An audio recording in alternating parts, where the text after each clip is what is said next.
This is Cerebral Cinema. Movies of the mind.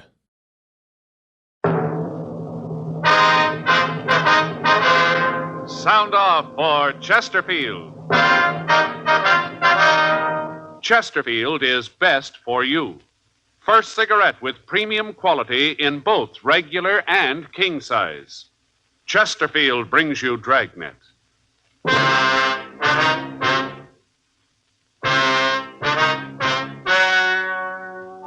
Ladies and gentlemen, the story you are about to hear is true. The names have been changed to protect the innocent.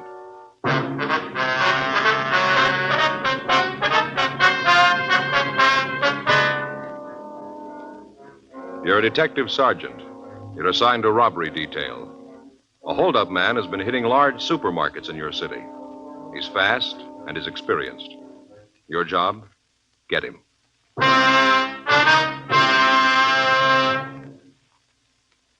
Tonight, I have a new report for you. A most important one, too. Because when you're asked to try a cigarette, you want to know, and you ought to know, what that cigarette has meant to people who smoke it all the time. After a full year of observation, a medical specialist who has given a group of Chesterfield smokers thorough examinations every 2 months for the full year reports no adverse effects to their nose, throat, or sinuses from smoking Chesterfields. More and more men and women all over the country are finding out every day that Chesterfield is best for them. Enjoy your smoking. Try Chesterfields today. They're best for you. Much milder, with an extraordinarily good taste.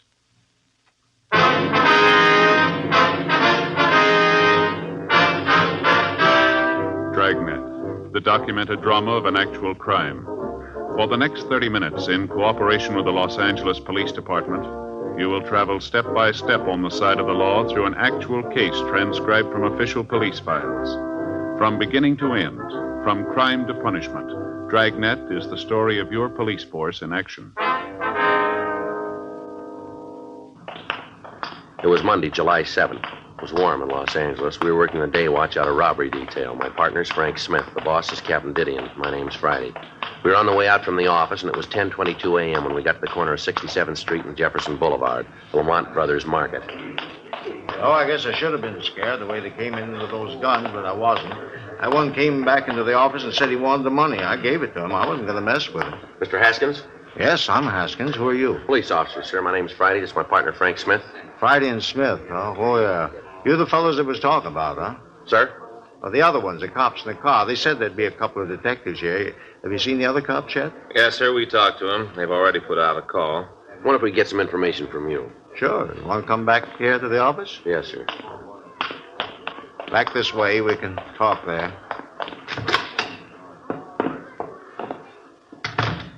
Just sit down.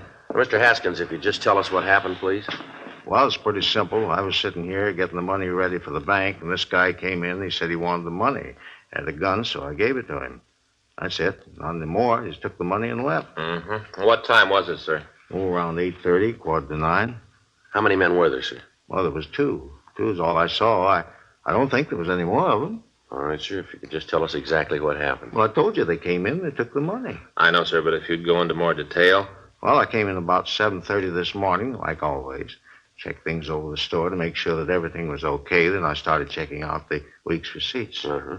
Well, then, like I said, it must have been 8:45 or so, and heard this knock on the door.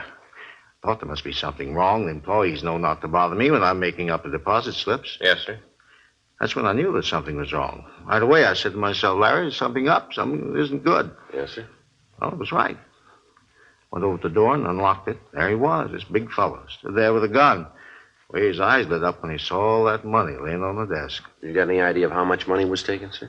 Well, it was about 6,000 cash. I guess another 1,500 in checks, more or less. Uh-huh. I wonder if you'd give us a description of this man, could you? Well, like I said, he was a big one, real mountain of a man, well over 6 feet. Had this gun, you know. Uh-huh. He stood there and said, this is stick up. I want that money. And he pointed at the money with his gun. Oh, what kind of a gun was it? Could you tell? That's a great question. Of course I could tell. He had it right under my nose. Shotgun, sawed off. Had the stock cut down, too. Looked like a horse pistol. The way he handles that thing, I wasn't going to mess with him. Uh-huh. I told him, take the money. Take it and get out, not to shoot that thing off. He did. Walked right over to the desk and scooped up the money. He had a paper bag. He put it down by the table and he scooped the money into it. Then he said to me to stay put, not to try to yell or be brave. Didn't have to tell me that. I wouldn't have tried anything. You said there was another man, is that right? Yes, I saw him when he left. He was a little fellow. About how tall would you say? Well, it'd be kind of hard to tell. I didn't get very close to him. Well, was he armed, too? Yeah, he was carrying a revolver. They drive a car, would you know? Well, if they did, I didn't see it. You went out after them, then? I should say not. The way that one fellow waved that gun around, I stayed right here. He said to stay put, and that's just what I did. What'd this big man look like? Oh, a real mountain. He was 6'2" anyway. He must have weighed in at about 215. Mm-hmm. How about his coloring? It was dark. He had black hair. His eyes were dark. Not a brown. It was almost black. Real dark. Mm-hmm. And when he spoke, did he have an accent, anything like that you might have noticed? No, I don't think so. At least there was one. I didn't notice it. Mm-mm. Did he have any scars or marks? What? Any scars or marks? Anything that might make it easier for us to identify him? Yes, there was a little scar right here. Right over the bridge of his nose. Across here. How about his clothes? What was he wearing? Had a brown hat on, a brown jacket. Short kind of what you'd call that the real slick material, you know. Satin, like bowling teams wear. Yes, sir. Had on a pair of brown pants, brown shoes. How was the other one dressed? I couldn't tell you for sure. Like I said, I only saw him for a minute when I opened the door. He was out there telling the people to just mind their own business, do that, and they wouldn't get hurt. I didn't get a good look at him, but that big one, he was a real mountain. Do you usually have this much money around in the store? No, not usually. See, this was a long weekend. You know, the 4th was Friday, and whenever we have a long weekend, we usually have $10,000 or $12,000 in cash here. That's where the guys really goof. Sir? Really missed the boat. You know, if they'd known what they were doing, they'd have gotten a lot more. Well, how's that, sir? The safe out in front. Another $7,000 out there. Guys missed it completely. Yes, sir. Yeah, sure hope they don't come back for it.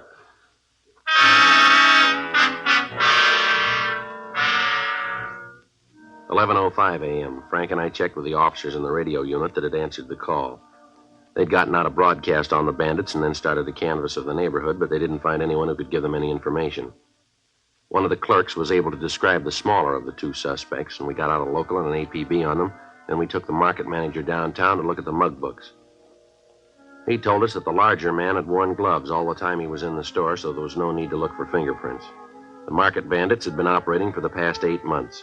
In that time, they'd held up 17 stores. Their method of operation was always the same. They'd hit only after a weekend or on the Monday following a holiday weekend. They'd hit only the larger supermarkets of the ranch type. Their operations had taken them all over the Southland. We'd tried to stake the markets that might be hit, but their field of operations had been so wide that it was impossible. 2:15 p.m. The market manager, Larry Haskins, started on the 6th mug book. Sure, a lot of them. Yes, sir. All these fellas, all committed some crime, huh? Yes, sir, that's right.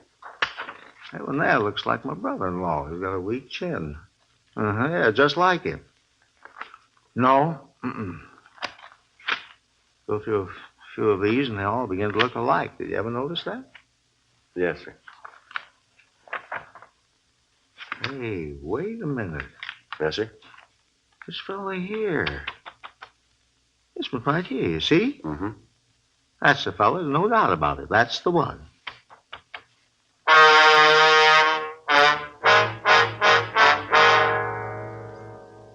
The market manager had identified Bernard R. Hansen as one of the holdup men. The other employees of the store were called in, and they identified the same picture as being the man who'd held them up. We checked on his record and found that he'd been convicted for armed robbery and had been sentenced to the state penitentiary. He'd also served 6.5 years and had been released. We got the last known address of the suspect. Frank and I checked it out and found that Hansen had moved some months before, but had left a phone number where he might be contacted. 6:30 p.m. Frank put in the call. Yes, sir. That's right, sir. You're sure about that, are you? I see. Well, if there's anything more you can think of, I'd appreciate a call. That's right, Michigan 5211. Extension 2511. Smith, that's right. Or if I'm not in, ask for Joe Friday. No, sir, Friday, like the day in the week. That's right. All right, thank you very much, Doctor. Goodbye. Anything? Yeah, I talked to Dr. Corby. The place is a rest home. Hansen's there as a patient. Been there for the past 4 months. Yeah. Doctor says he's bedridden.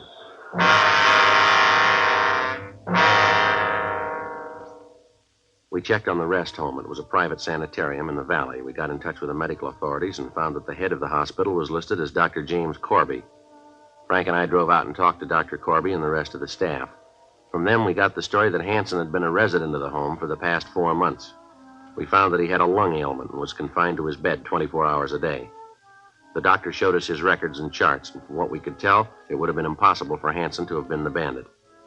3 weeks passed. On August 4th, the market thieves hit again, this time out in East Los Angeles. They got away with a little over $9,000. The manager of the market came downtown and checked the mug books. They again identified Hansen as the thief. We had the stats office make another run on the M.O. used. The result came back, and out of the thousands of cards checked, only one fitted the way the robbery had been carried out, Hansen's. We called the rest home and found that on the day of the holdup, the suspect hadn't left his bed. Another month passed. During that time, we ran down all leads. Informants were questioned, but they could tell us nothing. Apparently, the holdup men were hitting and then dropping completely out of sight until they hit again. Monday, October 27th, 8:05 a.m. I checked in for work. Joe? Yeah, did you just get in? Yeah, a couple of minutes ago. Sure is a beautiful day, isn't it? Yeah, did you see Didion yet? No. The way he talked yesterday, I don't want to. Well, he's pretty hacked. I can't blame him too much. The guy sure seemed to have us stopped. Thing I can't understand is that everybody's positive it's Hansen. Doesn't seem to be any doubt in their minds. That doesn't make any sense. Did you get the kickback on the doctor? Yeah, I came in late yesterday. How about it? Well, can't find anything on him. Family man, lives out in the valley, a couple of blocks from the hospital. Checked his bank account. He does pretty well, not great. No big deposits lately. Mm-hmm. Did you check the AMA on him? Yeah, he's not a member. They haven't got anything on him. How about the rest of the staff out there? Well, seems to be okay. 2 of the nurses have been there for over 2 years, and the male nurse was hired about 5 months ago. That'd be just before Hansen got there. Yeah. And what's his record? There isn't any. Not a thing on him in the files, nothing from Washington. Well, I don't know. He seemed to come up out of the ground, pull the jobs, and then drop back in. Nothing on the partner? No, thought I had something. Talked to an informant this morning while I had coffee.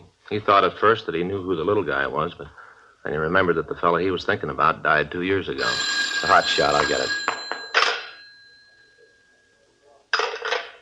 Well, let's go. I hit again.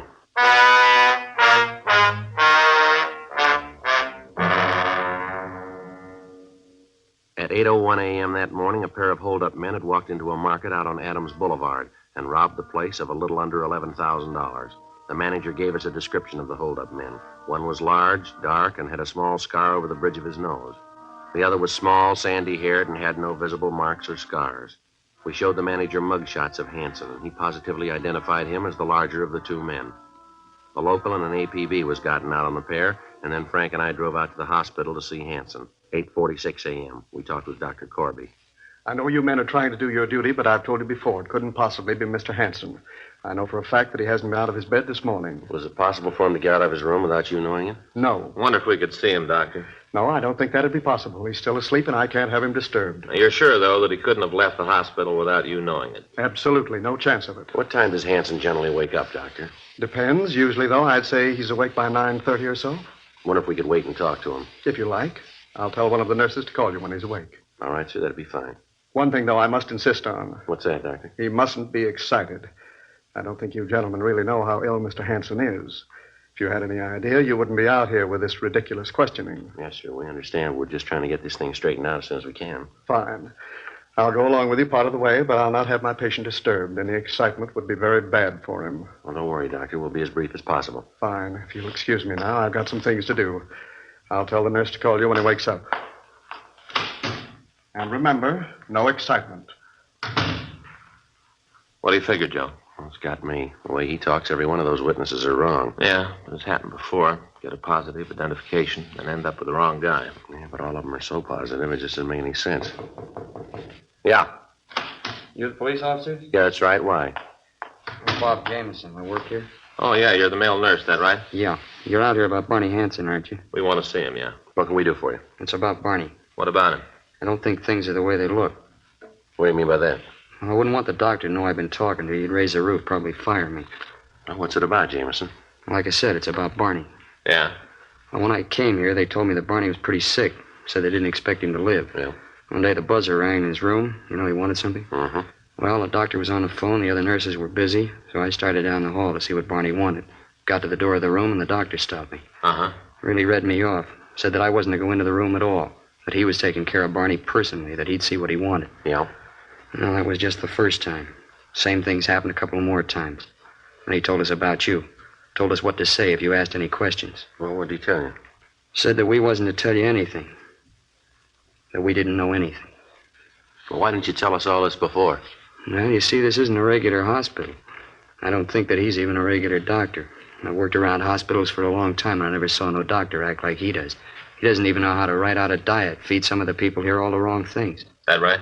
Yeah, and I'll tell you something else, too. What's that? I don't think there's anything wrong with Barney. I think the whole reason for him being here is phony. Bob, Oh, yes, Doctor. what are you doing here? Came to see if these gentlemen needed anything. Oh. Mm-hmm. Well, I'll take care of it now. Will you check on Mr. Hardy, please? See if he's awake yet. Yeah, sure. Just a minute. What? I'd like you to stay here for a minute. I'm afraid we're going to have to see Mr. Hansen right now, Doctor. I'm afraid that's impossible. I told you before, I'm not going to have him disturbed. I'm afraid we're going to have to disturb him. Won't take very long.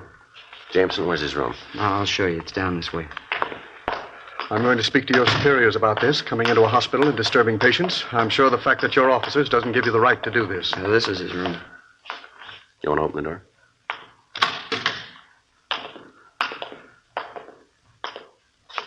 Well, how about it, Doctor?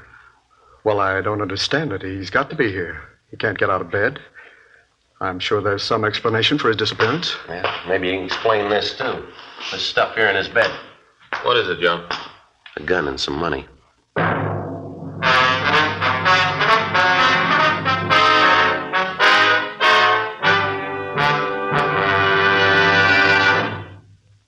You are listening to Dragnet, the authentic story of your police force in action. Chesterfield Regular, Chesterfield King Size. The first cigarette to give you premium quality either way you like 'em. This means that King Size Chesterfield contains tobaccos of better quality and higher price than any other king size cigarette. Chesterfield is first to name all its ingredients, ingredients that make the best possible smoke. And Chesterfield gives you this full year's scientific report. No adverse effects to the nose and throat of a group smoking only Chesterfields. So enjoy your smoking. Change to Chesterfield today. Much milder, with an extraordinarily good taste.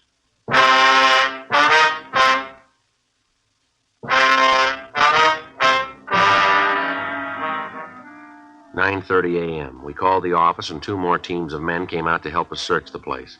Hansen was not on the grounds of the hospital. In his room, we found several floor plan drawings of markets that had been robbed.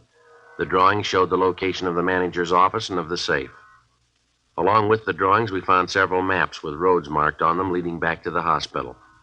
A stakeout was placed on the rest home in the event that the suspect returned, and Frank and I drove the doctor back downtown. We talked to him for an hour before he finally told us the story. He said that Hansen had come to him and offered him money to say that he was ill and to give him a room. The doctor went on to say that after he got started, he tried to get out of the deal, but that Hansen said he'd get his family if the doctor said anything about his activities to the police. Dr. Corby gave us the name of Hansen's accomplice, Marty Peterson. He said that he didn't know where Peterson lived, but that he usually came out a couple of times a week to see Hansen. We notified the stakeout to be on the lookout for Peterson, and then we booked Dr. Corby at the main jail. We ran the name Marty Peterson through R&I, but we got no make. We sent the name to George Brereton up at CII in Sacramento, and also to Washington. The kickback gave Peterson a record of 2 arrests of robbery and 1 for ADW in the East. It also gave the name of a sister who lived in Los Angeles. We checked with her, and she was able to tell us where Peterson lived. Thursday, October 30th, Frank and I drove out to his apartment.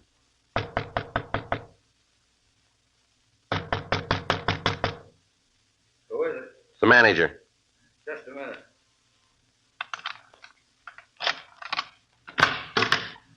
Yeah, what is it? You Marty Peterson? Yeah, what do you want? Police officers, you're under arrest. Come on, come on up. Get out of here, you lousy fuzz. All right, come on, get up. You got no right to come in here and bother me. What's all this about? Want to shake him? Yeah, come on, get your hands up on that wall.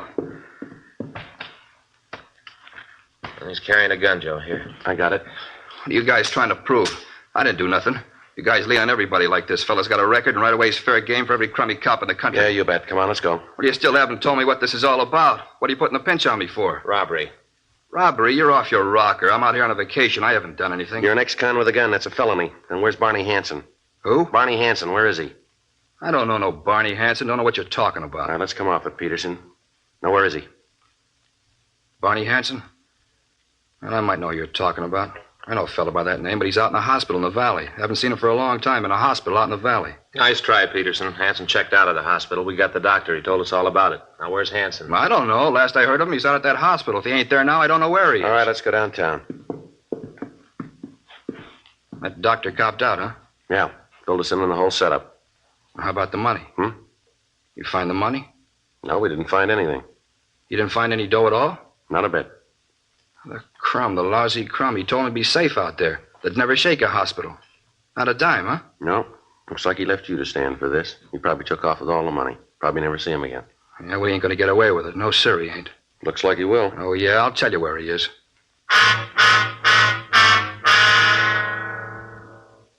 We took Marty Hansen down to the city hall, and he was booked at the main jail.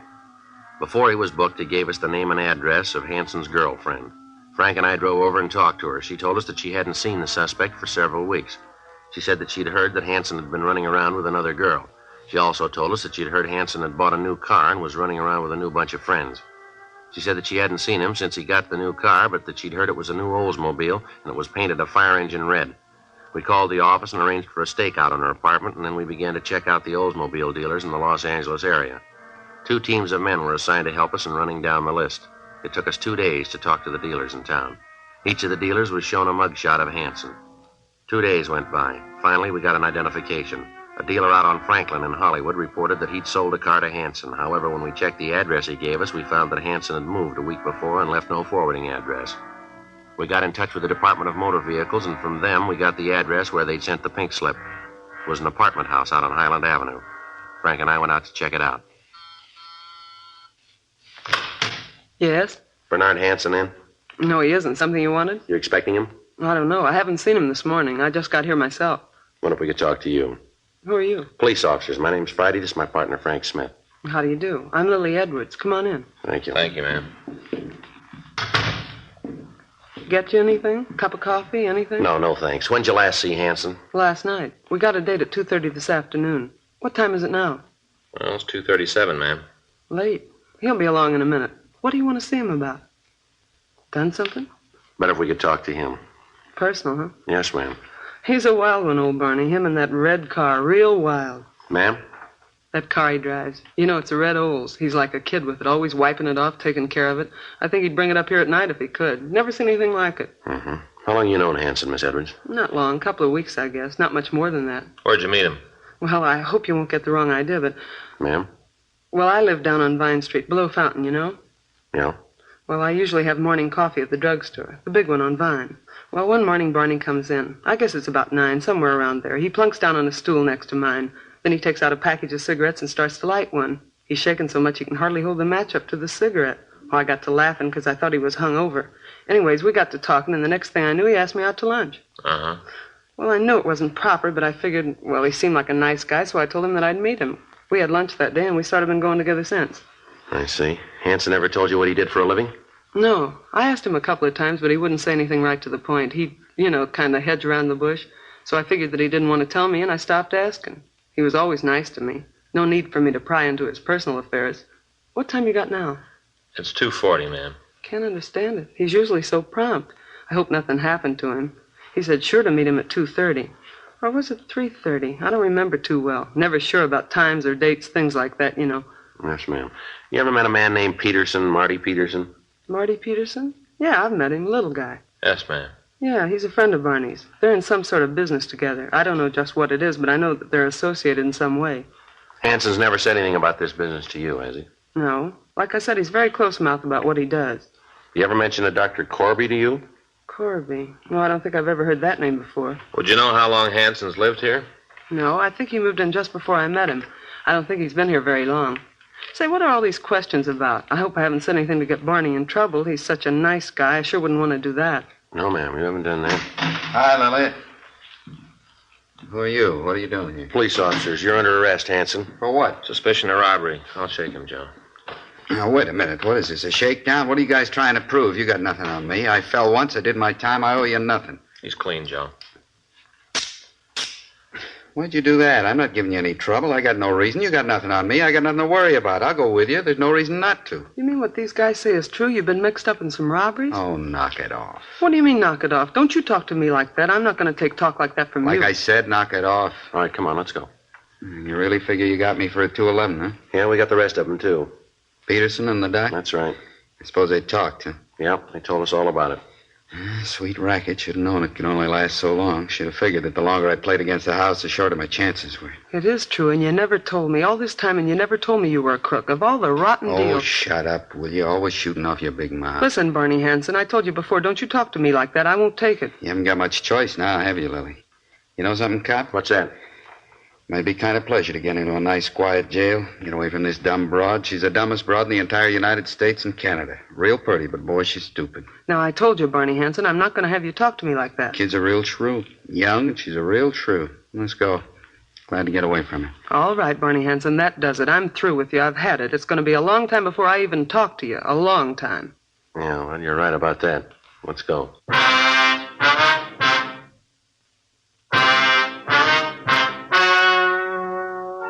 The story you have just heard was true. The names were changed to protect the innocent.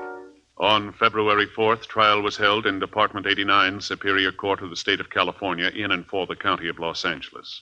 In a moment, the results of that trial. Now, here is our star, Jack Webb. Thank you, George Fenneman.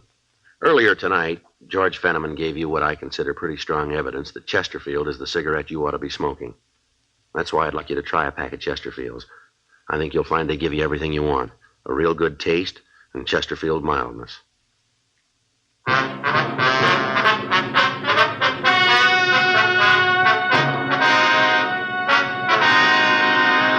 Bernard R. Hansen and Martin S. Peterson were tried and convicted of robbery in the first degree. They were filed on for 10 counts and received sentences as prescribed by law. Robbery in the first degree is punishable by imprisonment in the state penitentiary for a period of from 5 years to life.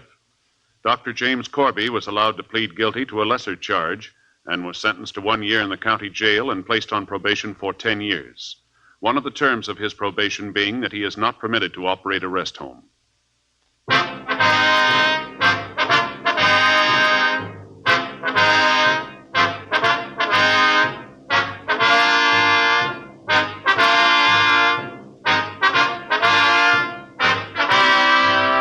You have just heard Dragnet, a series of authentic cases from official files.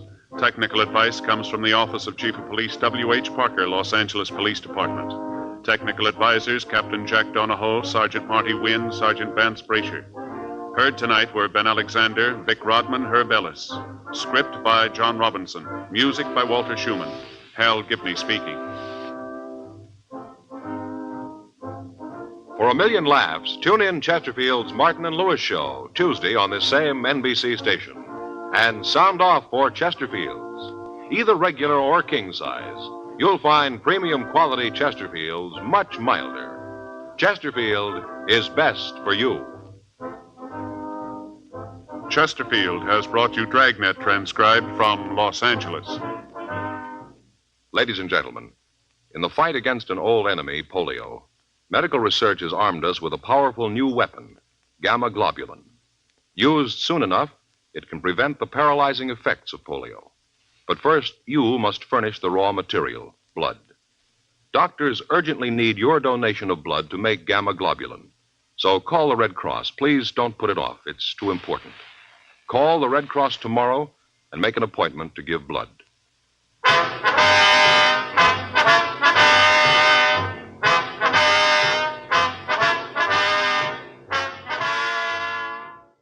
Cerebral Cinema hopes you have enjoyed this movie of the mind.